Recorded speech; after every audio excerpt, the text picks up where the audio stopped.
soit des anciens combattants.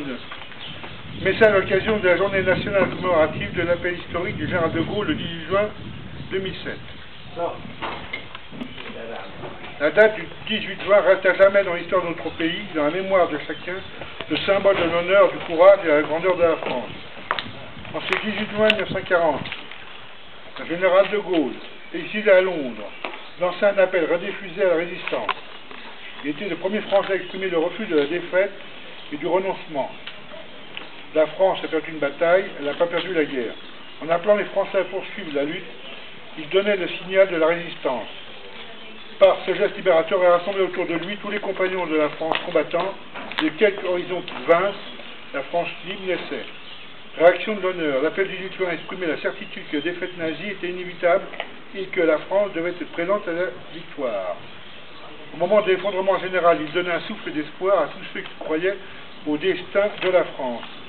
Le général de Gaulle maintenait également par sa personne la tradition nationale, qui gardait ininterrompu le lien avec toute notre histoire. Ce fut le début d'une longue épopée vers la reconquête de notre liberté et de notre honneur.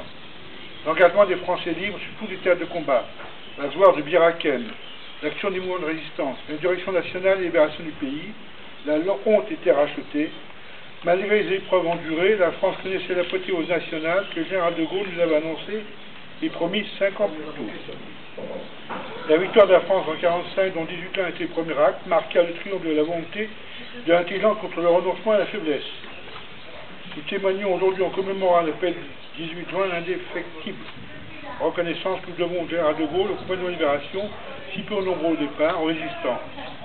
Ils ont incarné la survie de notre honneur et de nos armées.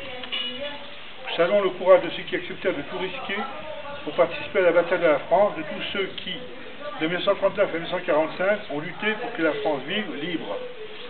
Tous ces Français valeureux donnèrent leur vie pour la liberté et pour la grandeur de notre pays. C'est grâce à leur combat obscur ou éclatant et par le concours immense de tous que la France retrouva son honneur. Le souvenir de ces combattants doit constituer pour les jeunes générations un exemple. Cet acte et le moment symbolique constituent le repère de l'honneur, du courage et de l'espérance. L'appel Jésus est inscrit dans notre mémoire commune comme une plus grande date de notre histoire. Je dois donc maintenant vous lire l'appel du 18 juin 40. Les chefs qui, depuis de nombreuses années, sont à la tête des armées françaises pour former un gouvernement. Ce gouvernement, alléguant la défaite de nos armées, s'est mis en rapport avec l'ennemi pour cesser le combat. Certes, nous sommes submergés par la force mécanique terrestre et aérienne de l'ennemi. Infiniment plus que leur nombre, ce sont les chars, les avions, la tactique des Allemands qui nous font reculer. Ce sont les chars, les avions et la tactique des Allemands qui ont surpris nos chefs au point de les amener là où ils en sont aujourd'hui. Mais le dernier mot est-il dit? L'espérance de-t-elle disparaître? La défaite est-elle définitive? Non. Croyez-moi.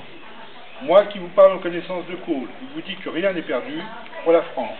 Les mêmes moyens qui nous ont vaincus peuvent faire venir un jour la victoire. Car la France n'est pas seule. Elle n'est pas seule. Elle n'est pas seule. Elle a un vaste empire derrière elle. Elle peut faire bloc avec l'empire britannique qui tient la mer et continue la lutte. Elle peut, comme l'Angleterre, utiliser sans limite l'immense industrie des États-Unis. Cette guerre n'est pas limitée au territoire malheureux de notre pays. Cette guerre n'est pas tranchée par la bataille de France. Cette guerre est une guerre mondiale. Toutes les fautes, tous les retards, toutes les souffrances n'empêchent pas qu'il y a dans l'univers tous les moyens nécessaires pour écraser un jour nos ennemis. Foudroyés aujourd'hui par la force mécanique, nous pouvons vaincre dans l'avenir par une force mécanique supérieure. Le destin du monde est là. Moi, général de Gaulle, actuellement à Londres, j'invite les officiers et les soldats français qui se trouvent en territoire britannique ou qui viendraient s'y trouver avec leurs armes, fonction leurs armes. J'invite les ingénieurs et les ouvriers spécialisés des industries d'armement qui se trouvent en territoire britannique et qui viendraient s'y trouver à se mettre en rapport avec moi. Quoi qu'il arrive, la flamme de la résistance française ne doit pas s'éteindre, il ne s'éteindra pas. Demain comme aujourd'hui, je parlerai à la radio de Londres, signé Général de Gaulle, texte lancé à Londres par la BBC le 18 juin 1940. Je vous rappelle aussi que la Corse était le premier département libéré en 1943. Tiens, Eh oui. je ne savais pas. Pourtant, Excuse-moi. Je devrais m'en rappeler, hein. Bah oui, parce que j'en faisais partie de la résistance, alors. c'est un peu pour ça que j'en ai parlé. Ah bon.